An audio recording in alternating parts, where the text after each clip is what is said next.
بالله السميع العليم من الشيطان الرجيم. بسم الله الرحمن الرحيم. السلام عليكم ورحمة الله وبركاته.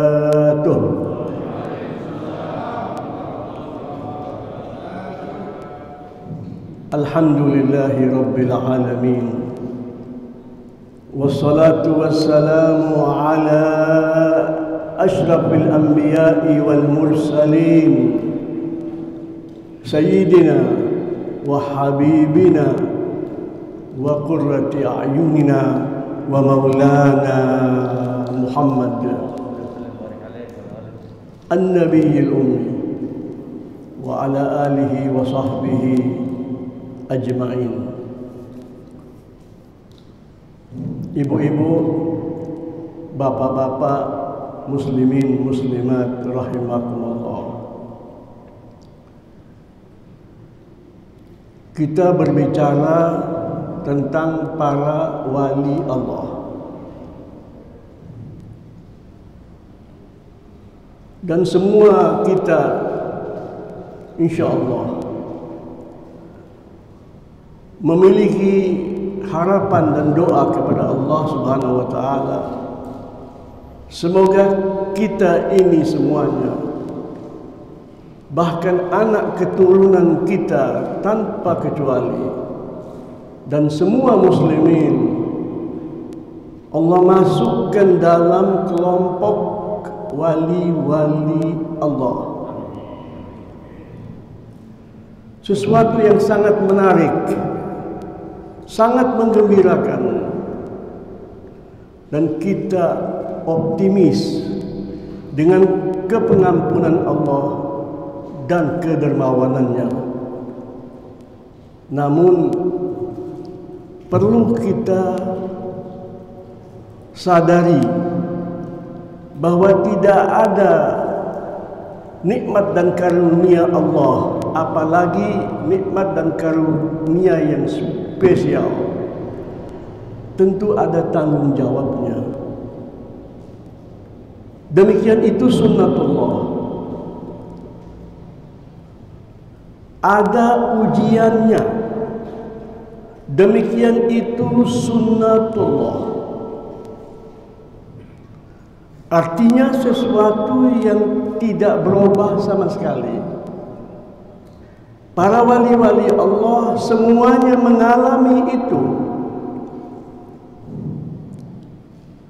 Makin tinggi derajatnya, makin besar ujiannya, fitnahnya. Untuk mudah difahami, karena kita banyak salah faham terhadap makna fitnah. Fitnah itu artinya pemurnian logam mulia.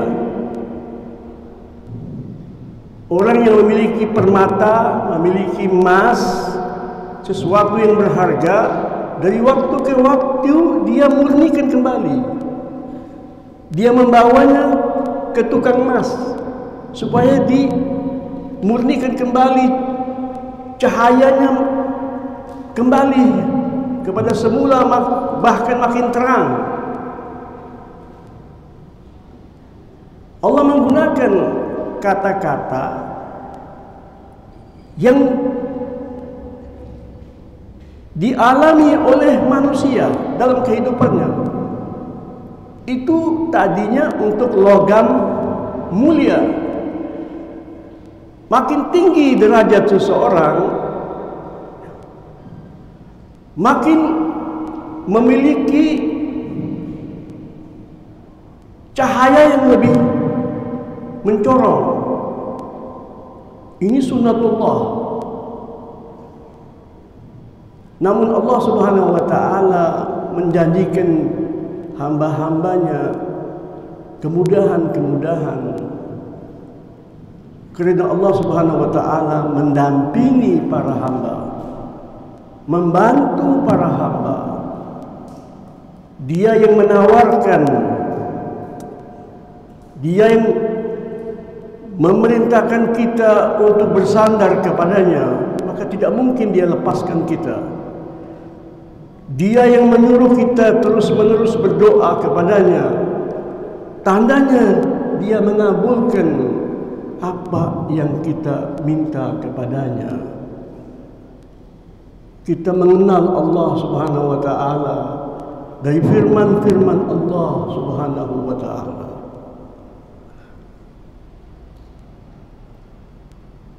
Apakah para wali-wali Allah tidak mengalami kegoncangan-kegoncangan? Allah berbicara bahwa kegoncangan-kegoncangan itu merupakan sunnatullah. Apa yang dahulu Allah anugerahkan kepada para wali-wali Allah yang sudah mendahului kita dari umat sebelum umat Nabi Muhammad, dari umat yang merupakan bagian daripada umat Nabi Muhammad, keluarga beliau, sahabat-sahabat beliau, semuanya mengalami ujian kehidupan yang berat sekali. Berapa banyak di antara mereka yang tewas di jalan Allah? Berapa banyak di antara mereka yang dikhianati? Itulah goncangan-goncangan tersebut. Kita merujuk kepada firman Allah Subhanahu wa taala, antara lain ayat 214 dari surat Al-Baqarah.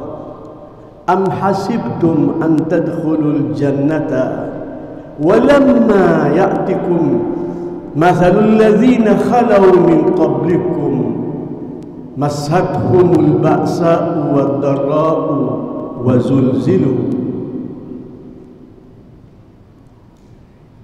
Yang artinya, apakah kalian menduga, mengira bahwa kalian akan memasuki surga? Orang-orang yang beriman, orang-orang yang bertakwa, tempatnya di hari akhirat nanti di surga. Para wali-wali Allah adalah pilihan-pilihan Allah di antara orang-orang yang beriman. Orang yang bertakwa masuk dalam golongan itu. Demikian pernyataan Allah Subhanahu wa taala, hamba-hambaku yang kucintai, apakah kamu mengira begitu? Kamu akan mendapatkan surga yang aku janjikan kepada kamu. Walamma ya'tikum, kata-kata walamma ya'tikum, belum datang kepada kalian sekarang ini, tetapi kemungkinan besar atau pasti dia datang. Allah menggambarkan ujian dan goncangan itu sesuatu yang datang. Ini ketentuan Allah. Jadi bukan tiba-tiba dia terjadi, dia datang. Subhanallah. Ujian itu datang seperti seakan-akan makhluk hidup datang. Walamma ya'tikum, kata-kata walamma, sekarang belum, tapi datang. Ada kata-kata sebelum, tidak akan terjadi. Tetapi ini belum, tapi datang. Itu maknanya begitu jelas. Itu bukan tafsir, itu bahasa. Bukan tafsir. Kalau orang membaca Al-Quran, dia diterjemahkan kepadanya makna aslinya, itu makna komplit ya. Semua tahu, semua faham. Tidak ada alasan kita untuk tidak mengerti. Walamma ya'tikum mathalul ladzina khalau min qablikum. Apa-apa yang terjadi para pendahulu kamu, para pendahulu kalian, sama. Mereka sama kamu, sama hamba-hambaku. Tak ada perbedaan. Massathumul ba'sa wad-dharra. Mereka dijamah. Subhanallah, Allah mengatakan dijamah. Bahkan mungkin dijamah agak kasar kali ya. Disentuh. Ini bahasa Indonesia, mungkin bapak-bapak ada yang lebih memahaminya ketimbang saya. Sentuhan. Sentuhan itu tidak menyebabkan kerusakan, kelecetan. Sentuhan, kayak mobil tabrakan tapi tersentuh saja, tidak luka mobil itu, tetapi ada coretan, warnanya ada sedikit redup, kan begitu. Lihat Allah mengatakannya begitu. Massathumul ba'sa. Ba'sa itu adalah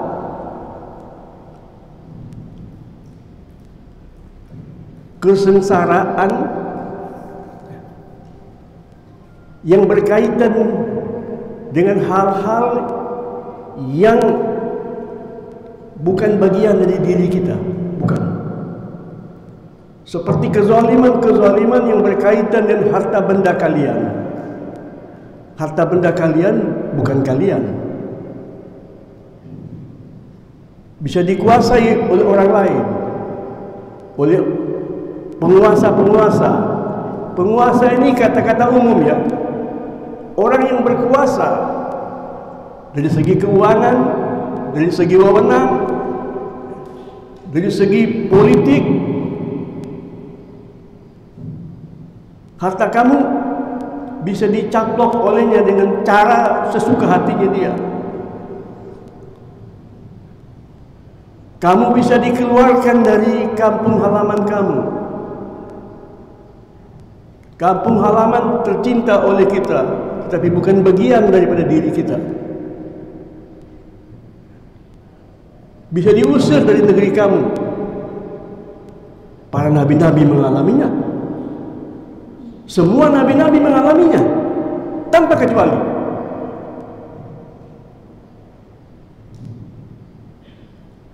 Segala sesuatu yang menjadi hak milik kita yang Allah berikan kepada kita bisa dicaplok.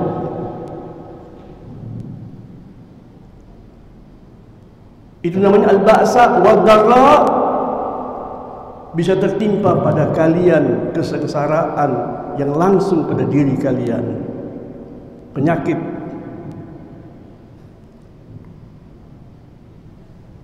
Nabi Allah Ayub alaihissalam mengalami itu.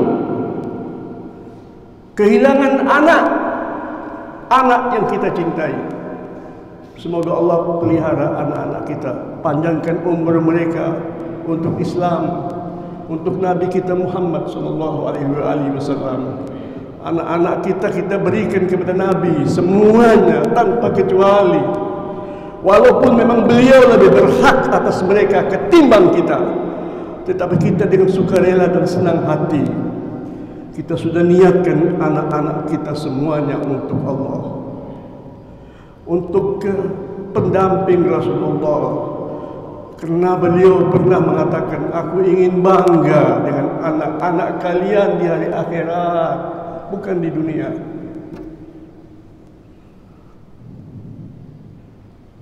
Kita sudah niatkan begitu. Nabi Allah Ayub kehilangan anak semuanya. Kemudian pada saatnya Allah menggantikan itu semuanya. Ada yang mengatakan anak-anaknya itu dihidupkan kembali secara demonstratif. Nabi Allah Ayub, itu tanda mukjizat yang Allah berikan kepadanya. Saya faham Nabi Ayub itu ketika diuji Allah belum menjadi nabi. tetapi seorang siddiq, seorang wali Allah yang besar, yang menyampaikan pesan-pesan Allah yang pernah diturunkan kepada Nabi sebelumnya, atau Nabi yang hidup sezaman dengannya di tempat yang lain. Anak-anaknya diberikan kembali kepadanya, kemudian dilipat gandakan. Tadinya yang sejumlah sekian oleh Allah didobel. Ada yang mengatakan tidak, Allah menganugerahkan kepadanya anak-anak yang baru. Itu bukan masalah, itu pandangan ulama.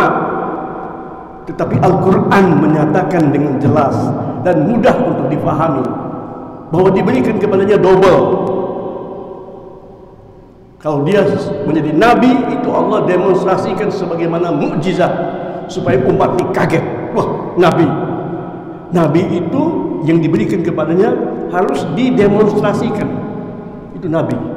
Beda dengan wali-wali Allah, mereka menyembunyikannya.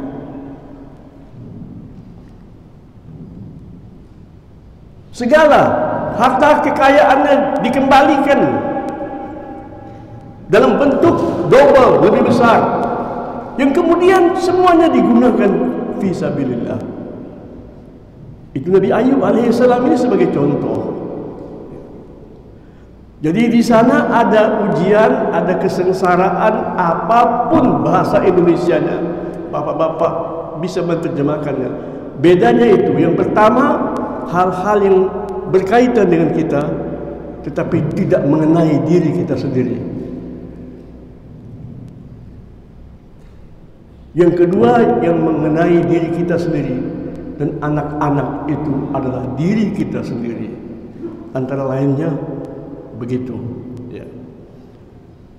Wazulzilu, Allah Subhanahu wa taala menyatakan apa? Wazulzilu, mereka digoncangkan dan goncangan yang besar. Goncangan yang besar itu zulzilu dari segi bahasa. Kata zalzala itu apa? Gempa. Kata zalzala itu gempa. Allah menggunakan kata-kata yang sama atau seakar dengan kata-kata gempa. Tapi zulzilu menurut ahli bahasa Syekh Mutawalli Asy-Sya'rawi, seorang yang menjadi rujukan umat ini pada abad 20, mengatakan itu dari dua kata, zal. Kata-kata zal itu bahasa Arabnya apa? Tergelincir. Orang yang tergelincir itu bagaimana? Tidak jadi stabil dia. Tergelincir itu bisa langsung jatuh. Tergelincir bisa terselamatkan, tapi goyang. Tidak stabil dia. Tapi kalau dua kali gimana? Beliau mengatakan dua kali artinya apa? Ke kanan, ke kiri. Kalau sampai terloncat, dia terangkat ke atas, diturunkan ke bawah. Sebab dua. Allah menggunakan kata-kata yang mengandung makna kegelinciran itu dua kali. Bahkan beliau mengatakan bagaikan seseorang yang membawa mobil dan kecepatan yang sangat tinggi, kemudian tiba-tiba ngerem. Apa yang terjadi bagi penumpangnya?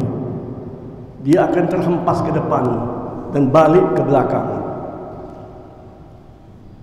Allah menggambarkannya demikian, dialami oleh para wali-wali Allah, tetapi mereka tetap dalam kerinduan dan cinta kepada Allah Subhanahu wa taala. Allah membuat mereka seakan-akan tidak persis-persis seperti ucapan Allah. Begitulah Allah membesarkan hambanya. Insya Allah kita mengalami demikian, tetapi tidak sampai kita runtuh.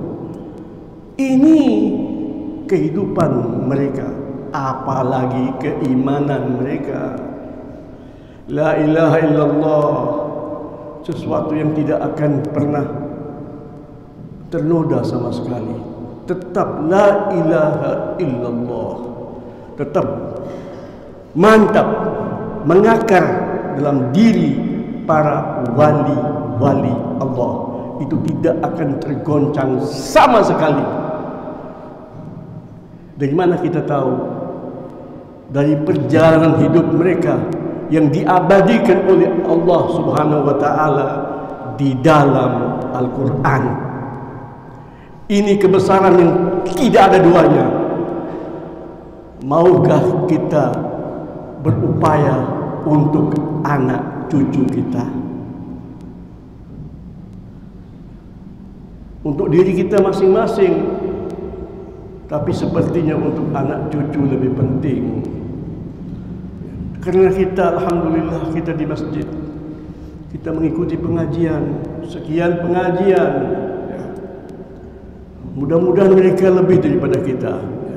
Wa zulzilu hatta yaqula ar-rasulu walladzina amanu ma'ahu. Allah mengatakan ini berkaitan dengan kehidupan orang-orang yang beriman dan bersama mereka nabi-nabi loh. Dan nabi di sini Nabi Muhammad sallallahu alaihi wasallam yang diberikan contoh. Boleh jadi turun ayat ini sebelum kejadian. Ayat ini surat Al-Baqarah. Surat Al-Baqarah itu turunnya 10 tahun. Bukan sekaligus, 10 tahun. Kejadian yang dicontohkan oleh Allah Subhanahu wa taala kemudian terbukti itu terjadi ya, di perang Badar sudah terjadi. Ya, perang Badar itu ketika Nabi Muhammad sallallahu alaihi wasallam berhijrah, sesudah berhijrah 18 bulan. Bukan 18 bulan, lebih. 18 bulan itu penukaran kiblat. Ya. Sesudah penukaran kiblat, perang Badar itu tahun 2 Hijriah. Boleh jadi ayatnya ini persis-persisnya saya tidak tahu. Itu yang tahu itu para sahabat-sahabat besar, Sayyidina Ali bin Abi Thalib, Abdullah bin Mas'ud, yang tidak pernah pisah dengan Nabi sallallahu alaihi wasallam. Mereka catat itu. Tanggal berapa turunnya ayat ini. Mereka saja yang tahu itu. Dan tidak penting kita tahu kapan turunnya. Sebab sudah jelas dan gamblang, sudah turun kepada kita semuanya. Sampai Rasul itu berkata kepada Allah Subhanahu wa taala, "Mata nasrullah." Ini bukan meragukan. Kapan pembelaan dari Allah? Kapan? Mungkin di perang Badar. Di perang Badar karena Rasulullah SAW dari malam sampai pagi tidak tidur sama sekali. Salat, sujud, bangun, munajat sampai pagi. Yang terdengar oleh Ali bin Abi Thalib hanya 2 kata yang beliau sebut dalam sujud beliau, ya hayyu ya qayyum, ya hayyu ya qayyum, ya hayyu ya qayyum. Sayyidina Abu Bakar Siddiq radhiyallahu taala anhu sampai menangis, minta kepada beliau, cukup.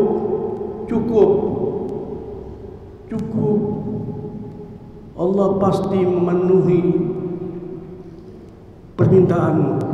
Pasti wahai Nabi, pasti. Tapi tidak pernah berhenti sampai subuh, sholat subuh, sampai masuk ke perang.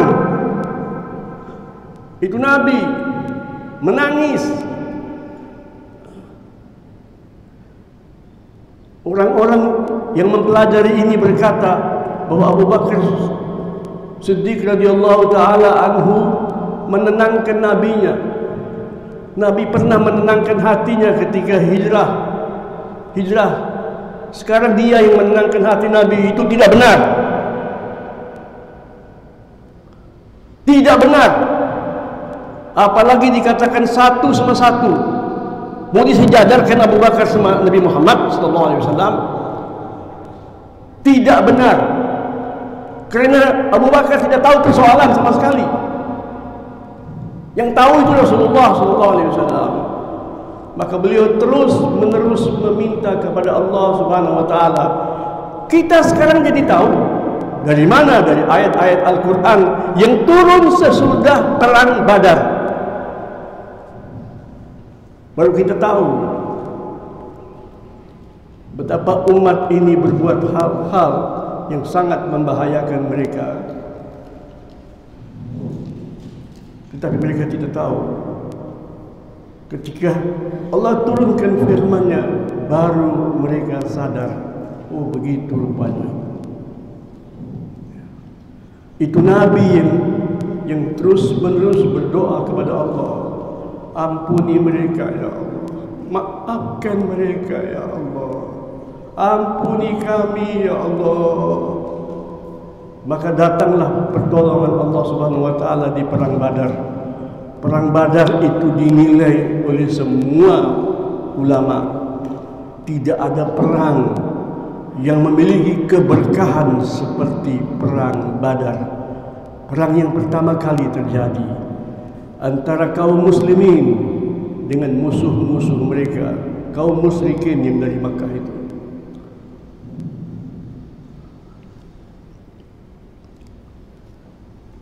Dikatakan dalam ayat 214 itu, sampai Nabi berkata, mata nasrullah. Itu berkata sama siapa? Berkata sama Allah. Kapan pembelaanmu ya Allah? Ala inna nasrullahi qarib. Ketahuilah, ketahuilah, sungguh pembelaan Allah sangat-sangat dekat. Sangat-sangat dekat. Di situ ada sumpah, ada 4 penegasan. Ini yang menyatakan ulama-ulama plus ahli bahasa. Ahli bahasa. Ala, ketahuilah. Ala itu penegasan. Awas, perhatikan. Awas, perhatikan.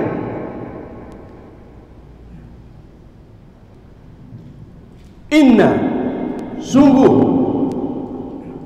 Nasrullah.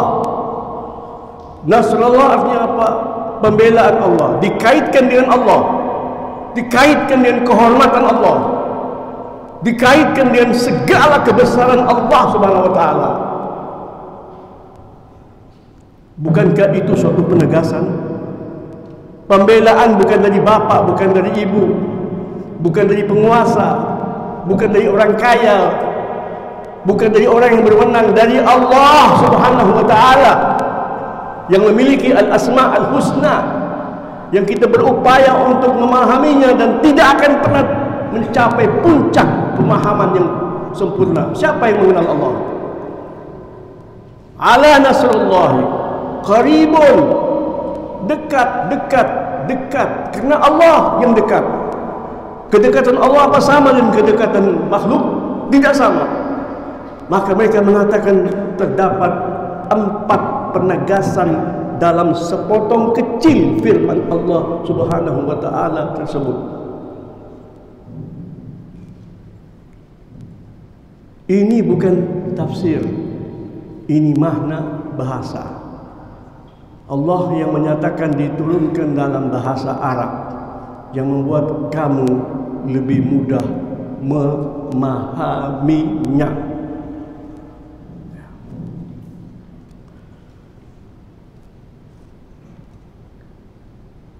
Saya memberikan contoh dari ayat-ayat berikut ini.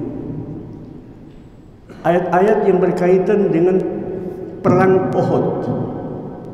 Jadi langsung kepada kejadian nyata yang dialami oleh sahabat-sahabat Rasulullah SAW. Di perang Uhud ayat 151, Allah menyatakan sanulqi fi qulubil ladzina kafaru ar-ru'ba bima asyraku. Jadi pembelaan Allah itu bukan datangnya pada saat genting. Tadi Nabi bertanya, mata Nasrullah, itu memang sudah puncak kegentingan. Allah sudah memberikan pembelaan kepada orang-orang yang beriman. Dari sebelumnya Allah menyatakan, kami akan memasukkan ke dalam hati orang-orang kafir rasa gentar, rasa takut yang membuat mereka tidak stabil. Bima asyraku, atas dasar-dasar kemusyrikan mereka. Ini menarik loh, ibu-ibu dan bapak-bapak. Ini firman Allah. Allah menyebut mereka itu kafir dan musyrik. Artinya tidak sama. Allah tidak bisa mengulangi dua kata sama. Itu kita manusia. Tidak ada kata-kata yang diucapkan itu tanpa makna yang berbeda dengan kata yang sesudahnya. Bukan ditambah-tambah begitu. Semacam kita kalau berbicara, kita ulangi. Tidak. Allah memasukkan ke dalam hati orang-orang kafir rasa gentar atas dasar kemusyrikan mereka. Jadi artinya apa? Ada musyrikin tidak kafir semacam kafir yang umum. Jadi kata-kata kafir itu apa? Jahat. Kalau orang musyrikin itu tidak jahat sama kaum muslimin, tidak mengambil paksa harta kaum muslimin, tidak mengusir kaum muslimin, dia musyrikin. Ketentuan Allah, tidak ada dia hari akhirat. Dia tidak beriman. Orang musyrikin itu adalah orang yang mensekutukan Allah dengan dirinya, mensekutukan Allah dengan dunia. Tapi belum tentu dia merampok. Emang semua musyrikin merampok? Ini Allah menunjukkan ada kata kafir. Ini tidak sama maknanya. Jangan dikatakan ini sama. Tidak sama. Yang ucapkannya Allah Subhanahu wa taala. Ini yang kadangkala sulit difahami oleh kaum muslimin. Karena memang Allah maafkan mereka. Tapi pun tidak boleh itu dianggap enteng. Itu perlu ulama-ulama yang menjelaskan itu. Ini gamblang. Tidak ada dalam firman Allah Subhanahu wa taala dan kata-kata dan itu tidak sama. Sudah datang ke masjid ya, Pak Ali sama Pak Hasan, itu dua orang berbeda, ada kata-kata dan. Jadi itu berbeda. Jadi saya tertegun membaca ayat ini dalam hal mempersiapkan pembicaraan pada hari ini. Kafaru, mereka kafir, Allah masukkan. Jadi kalau orang musyrikin itu dia baik-baik saja, boleh jadi dia belum tahu Islam, boleh jadi belum ada yang dakwah kepada dia, dia tetap begitu. Dia kehilangan wahyu, Al-Quran tidak disampaikan kepadanya. Bagaimana dia tahu? Kita saja kalau bukan orang tua kita masuk Islam, siapa jamin kita muslimin sekarang ini? Siapa jamin? Islam lebih dahulu masuk pada orang tua kita, kemudian kita mewariskan Islam dari orang tua kita.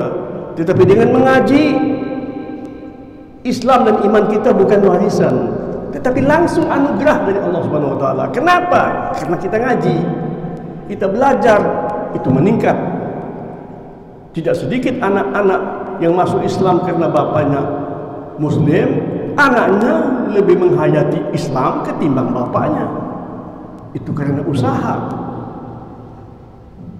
karena masukan-masukan dari ajaran Allah Subhanahu wa taala. Bima asyraku billah. Tapi memang kekafiran itu bisa muncul, kejahatan-kejahatan itu akibat apa? Karena dia mensekutukan Allah. Mensekutukan Allah dengan apa? Dengan kekuasaan, dengan dunia, dengan kebanggaan. Maka lihat itu kejahatan-kejahatan di negeri kita. Saya tidak tahu apa saja namanya. Dengan mudah seseorang menggunakan celurit, dengan membawa sepeda motor, menyakiti orang dengan segala kesombongannya. Anak-anak muda, kalau dicek Muslim, Tuhan dia bukan lagi Allah, dirinya. Saya jagoan.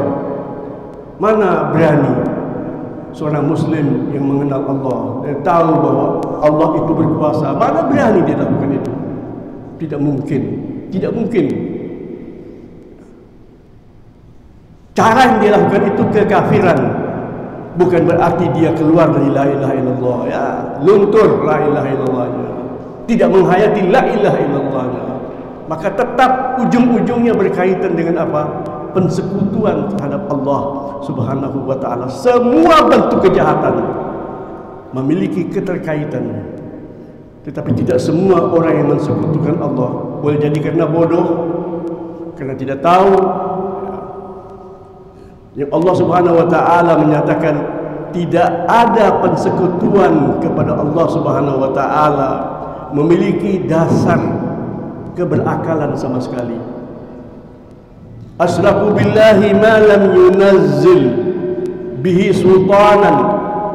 Tidak ada kemusyrikan yang dapat dibenarkan sama sekali. Allah menyatakan begitu. Tidak ada dasar kebenaran yang Allah berikan. Segala sesuatu itu pemberian Allah Subhanahu wa taala. Wa ma'awahumun nar. Nauzubillah, perhatikan. Tempat kembali mereka neraka. Wa bi'sa mathwaz zalimin. Dan itu seburuk-buruknya tempat tinggal orang-orang yang zalim. Perhatikan ayat ringkas, ya, ayat ringkas tergabung di sananya 3 kata. Pertama kafaru, yang kedua asyraku, yang ketiga zalimin. Pelaku-pelaku kezaliman. Kita muslimin, alhamdulillah, la ilaha illallah. Kita tidak kafir, perbuatan kita tidak kafir sama sekali. Kita tidak sombong, kita tidak menunjukkan kekuasaan dan kebesaran kita dalam harta dan dalam wewenang sama sekali untuk melakukan kezaliman. 3 unsur, perhatikan. Zalim. Para koruptor adalah orang-orang yang zalim, merampas harta rakyat untuk kesenangannya, kegembiraannya. Mudah-mudahan kalau mereka muslimin cepat taubat. Kalau tidak, ayat ini jangan takut sama mereka. Allah masukkan ke dalam diri mereka kegentaran. Kalau sampai mereka tidak takut sama kita, menunjukkan apa? Kita mirip-mirip dengan mereka. Nauzubillah. Itu yang kita takuti. Mirip-mirip. Kita yang takut sama dia. Takut nggak keruan-keruan. Ya. Allah Subhanahu wa taala di ayat berikutnya, Bapak lihat. Ini berbicara tentang apa? Kegoncangan yang dialami oleh sahabat-sahabat Nabi. Itu wali-wali besar itu. Yang ikut di perang Uhud, wali-wali besar. Derajatnya di bawah sedikit dari derajat yang di Badar. Tetapi banyak di antara mereka atau semua ahli Badar ada di Uhud. Semuanya kecuali yang sudah tewas ada di perang Uhud. Kemudian ditambah dengan yang menyesal kenapa kami tidak ikut perang Badar karena begini. Itu sejarah, ya. Sejarah. di perang Uhud, ya. Ini semuanya ringkas, Bapak-bapak. Ringkas. Bukan ngomong tentang perang Uhud, sama sekali tidak, ya. Allah menyatakannya di ayat 152. Walaqad sadaqakumullah wa'dah. Allah bersumpah, walaqad, pasti dan benar hambaku. Nah, Allah menyatakan pasti dan benar. Allah Subhanahu wa ta'ala sudah memenuhi janjinya. Istahussunahum biizni. Ketika pecah perang Uhud itu kan dimulai dengan semacam duel, kemudian meledak itu perang, komando dari depan, dari belakang, ya. Komando dari musuh, komando dari Rasul SAW, ayo maju. Itu dalam waktu yang sangat-sangat singkat. Itu kekuatan mereka 3.000. Kekuatan mereka 3.000 dengan pasukan kuda 400 orang. Muslimin punya 2 orang penunggang kudanya. Bayangkan itu, dengan jumlah personelnya 700 di perang Uhud itu. Itu peperangan berjalan dengan cepat sekali.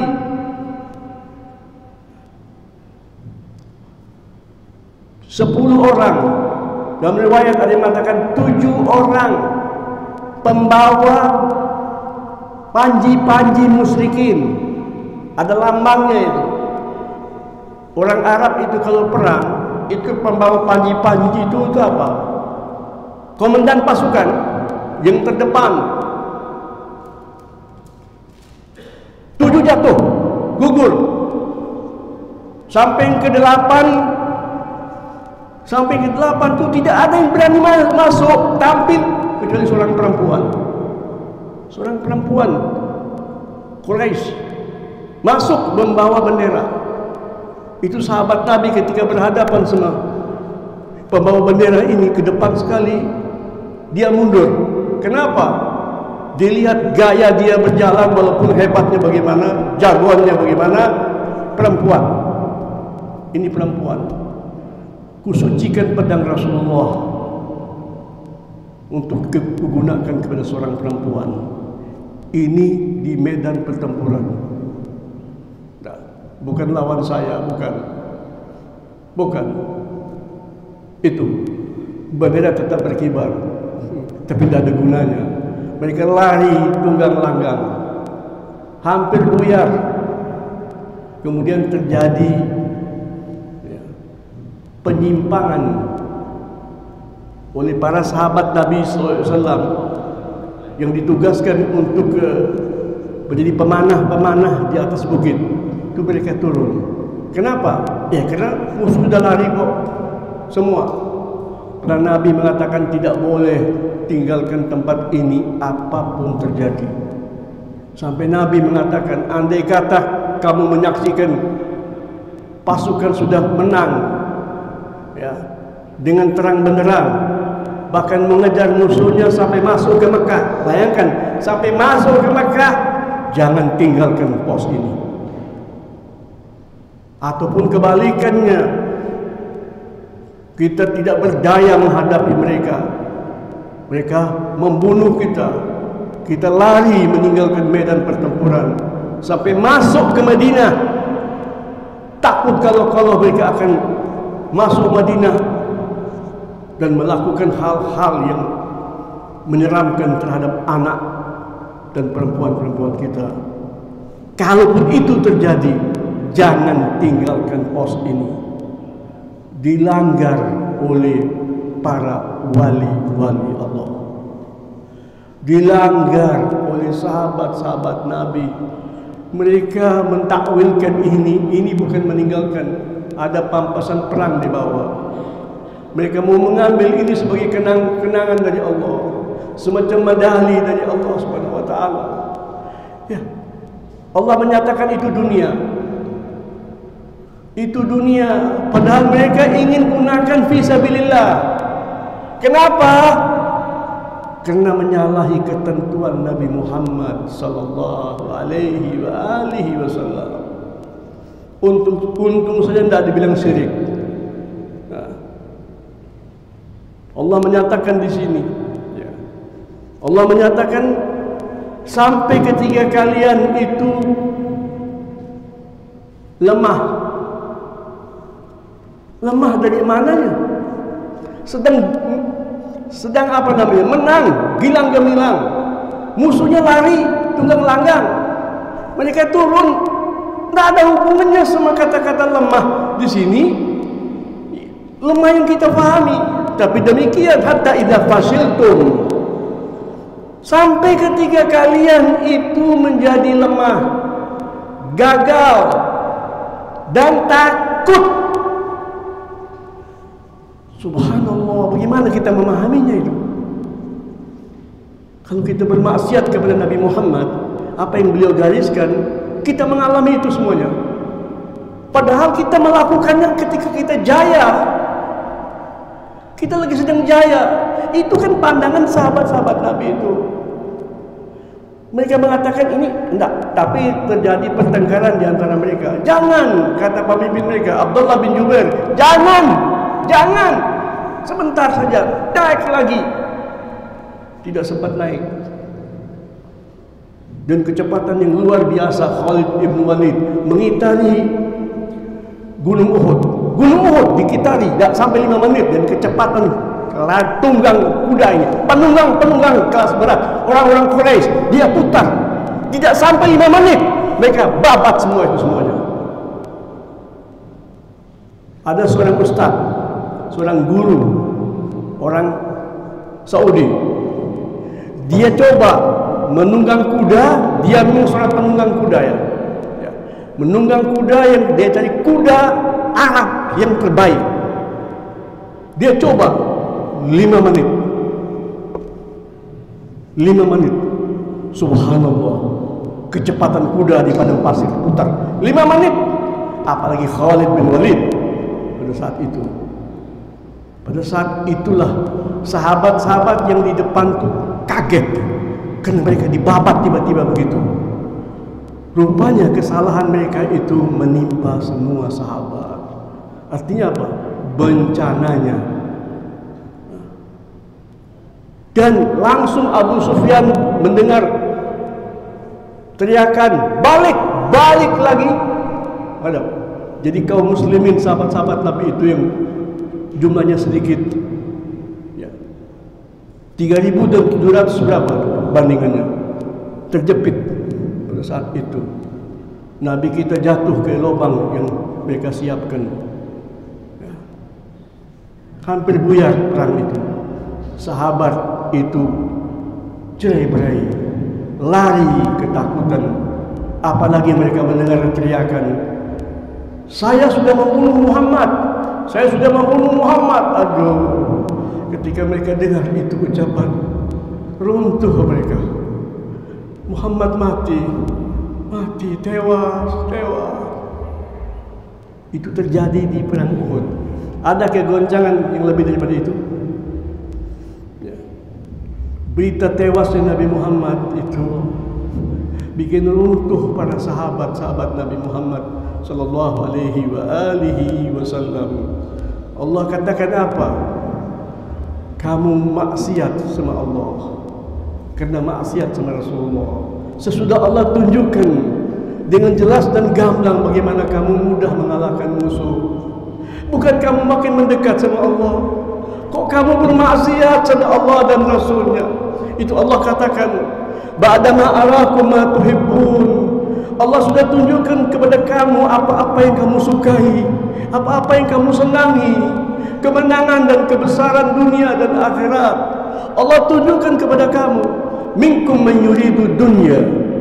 Ini firman Allah Subhanahu wa taala ditujukan kepada para sahabat-sahabat Nabi loh. Orang yang tidak baca ayat ini mudah. Sahabat Nabi itu diagung-agungkan, memang mereka agung. Tetapi jangan samakan dengan Allah. Jangan samakan dengan Nabi. Minkum, di antara kalian man yuridul dunya.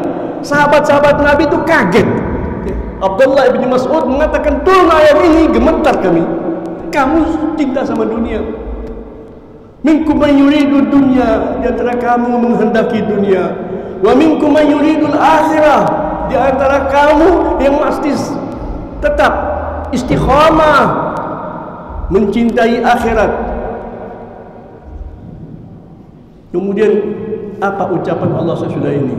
Supaya kita tahu, dengan demikian kita bisa memahami keadaan kita. Kapan saja kita bisa memahami keadaan sekarang umpamanya. Kenapa kita begini keadaan kita? Kenapa kita selalu merasakan kita dipinggirkan? Kenapa? Dosanya siapa ini? Ya? Allah menyatakan, "Tsumma sarafakum anhum liyabtaliyakum." Allah mengatakan summa, kemudian lebih daripada itu. Kamu tahu apa yang dilakukan oleh Allah Subhanahu wa taala. Allah Subhanahu wa taala memalingkan kalian dari musuh kalian. Kalian tidak kenal siapa musuh kalian. Kalian bisa melemparkan tombak, yang kena itu saudara kamu sendiri. Itu terjadi. Seseorang melemparkan tombak, yang kena siapa? Sahabat Nabi SAW. Bahkan ada di antara mereka yang sudah mengarahkan panah kepada Nabi Muhammad. Nabi mengatakan, turun, kembali, aku Rasulullah, artinya ada Rasul, kembali. Ada yang mengarahkan panahnya kepada Nabi, sampai ada yang ingat, kepada siapa kau arahkan itu? Itu Sayyid Qutb radhiyallahu taala anhu ketika menulis ayat ini menyatakan, pada saat itu berhenti zaman berhenti. Panah diarahkan oleh seorang wali Allah kepada nabinya. Nabinya siapa? Nabi Muhammad, pemimpin para nabi semuanya. Andai kata terlepaskan anak panah itu dan membunuh Nabi, seakan-akan kiamat. Belum sempurna turunnya wahyu. Apa keadaan umat manusia? Itu terjadi. Tetapi Allah Subhanahu wa taala menyelamatkan. Allah yang menyatakan, Allah palingkan kalian dari musuh-musuh kalian sebagai ujian bagi kalian untuk memahami sebagaimana seharusnya kamu terhadap nabi kamu. Liyabtaliyakum, Allah menguji kalian, Allah menempa kalian. Kemudian Allah menyatakan apa? Walaqad afa ankum, subhanallah. Allah menyatakan, aku bersumpah hambaku, sejak dahulu aku telah memaafkan kalian. Lihat pernyataan Allah, kecaman sedemikian tajamnya. Allah mengatakan, aku bersumpah hambaku, Allah Subhanahu wa ta'ala sudah memaafkan kalian. Sebelum kejadian ini. Kenapa? Karena kamu wali-waliku, aku wali kalian. Kamu tidak punya siapa-siapa kecuali aku. Seakan-akan Allah menyatakan, aku tidak punya siapa-siapa kecuali kalian. Kita tahu makhluk Allah Subhanahu wa ta'ala begini banyaknya yang tak terhitung. Itulah Allah kepada para wali-walinya. Walaqad afa ankum wallahu dzu fadlin 'alal mu'minin. Allah itu pemilik anugerah atas orang-orang yang beriman. Anugerah Allah untuk makhluk semuanya. Tapi di ayat itu seakan-akan anugerahku spesial hanya untuk orang-orang yang beriman. Itu anugerah akhirat, kita memahami demikian, bukan di dunia.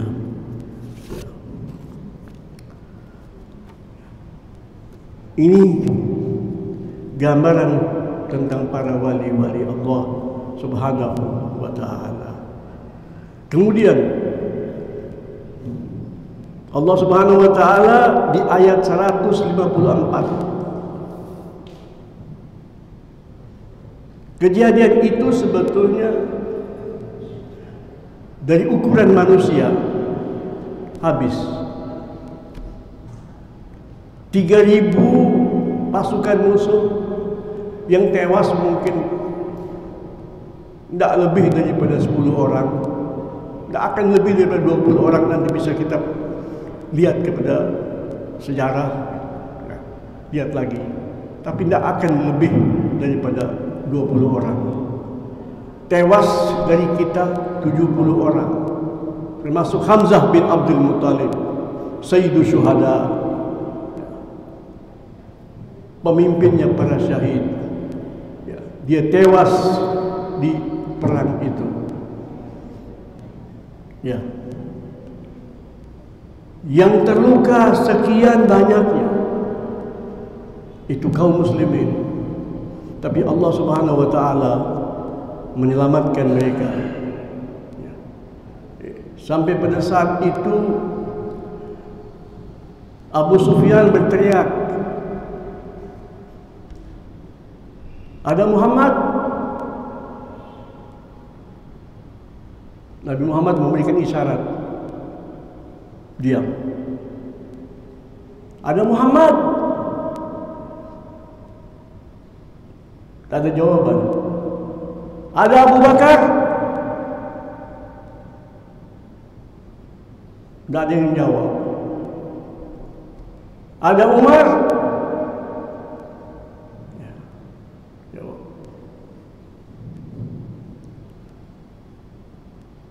Kemudian dia berkata, "A'la Hubal." Apa? Yang tinggi itu Hubal. Berhala Hubal. Yang tinggi itu Hubal. Nabi katakan, "Jawab." Perhatikan, berikan isyarat.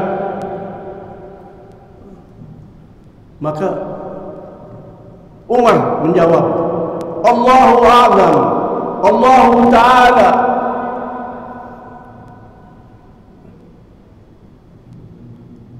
Dia tahu suaranya Umar. "Ya Umar, Muhammad sudah tewas?" Umar menjawab, "Alhamdulillah masih hidup. Akan terus dihidupkan oleh Allah untuk membasmi kamu khususnya dan semuanya." Itu jawaban Umar bin Khattab. Dia masih hidup.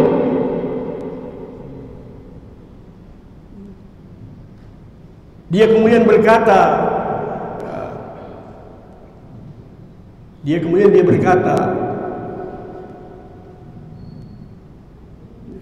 menang ini seimbang. Jadi kekalahan kami di perang Badar sudah kami balas pada hari ini. Maka Rasulullah mengatakan semua Umar jawab, "Tidak sama." Umar menjawab, "Tidak sama. Bohong kamu, tidak sama. Karena yang terbunuh di antara kalian masuk neraka semua. Yang terbunuh di antara kami masuk surga. Tidak sama." Dijawab oleh Umar bin Khattab. Terjadi. Ketika Umar mengatakan dia masih hidup, lantas Abu Sufyan berkata apa? "Aku percaya sama kamu Umar. Aku percaya kepada kamu." Jadi jaraknya tidak jauh-jauh amat ya. Bayangan saya begitu. Kenapa ya? Karena teriakan itu bisa dengar dengan jelas. "Aku percaya sama kamu ketimbang hoaks-hoaks di antara kami yang mengatakan Muhammad tewas. Saya lebih percaya sama kamu." Kenapa bisa begitu? Karena orang yang beriman tidak bohong. Itu yang terjadi itu, keadaan. Tapi kenapa mereka tidak langsung lanjutkan perang? Karena mereka menyaksikan keajaiban-keajaiban di hadapan mereka. Allah Subhanahu wa ta'ala menyatakan ini, bahwa kegoncangan yang dialami oleh para wali-wali Allah, ini yang saya fahami. tidak akan membuat mereka tidak stabil. Masya Allah. Thumma anzala alaikum min ba'dil ghammi amanatan nuasa. Allah menyatakan kemudian Allah berikan anugerahnya kepada kalian.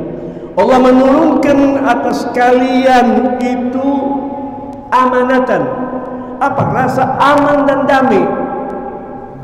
Ada orang dalam keadaan begitu masih aman dan damai? Ada? Itulah orang-orang yang beriman. Allah mengatakan, ya, Allah menurunkan atas kalian itu anugerah turun dari yang maha mulia, maha suci. Bukan upaya manusiawi, turun dia itu masuk ke dalam hati kalian. Amanatan, ya, rasa aman dan tentram. Nuasan, sahabat-sahabat mengalami ngantuk. Dikepung oleh musuh begitu mana, ngantuk. Alhamdulillah dikatakan ngantuk, bukan tidur. Nanti kalau tidur kita bisa jadi mengatakan itu bohong itu ah. Kalau tidur ya udah tergeletak, dihabisin. Enggak, ngantuk. Sahabat-sahabat mengatakan apa? Itu kami itu pegang pedang, jatuh itu pegang. Pedang itu kalau jatuh di batu bunyi dong. Bangun lagi ini. Ngantuk, tidur. Rasa damai sampai setingkat itu. Dalam keadaan bahaya begitu kok bisa ngantuk. Ilmu mengatakan tidak bisa. Manusia itu kalau galau, takut itu hilang ngantuknya. Kasih minum obat tidur pun kadang-kadang tidak bisa tidur. Ini di medan pertempuran dan dalam keadaan gawat. Supaya kita tahu siapa itu para wali-wali Allah. Allah berikan kepada mereka itu demikian. Di kancah perang saja begitu. Yaksa ta'ifatam minkum. Rasa ngantuk ini hinggap kepada sekelompok daripada kalian. Artinya tidak semuanya. Semuanya damai tetapi tidak ngantuk. Bisa saja begitu maknanya.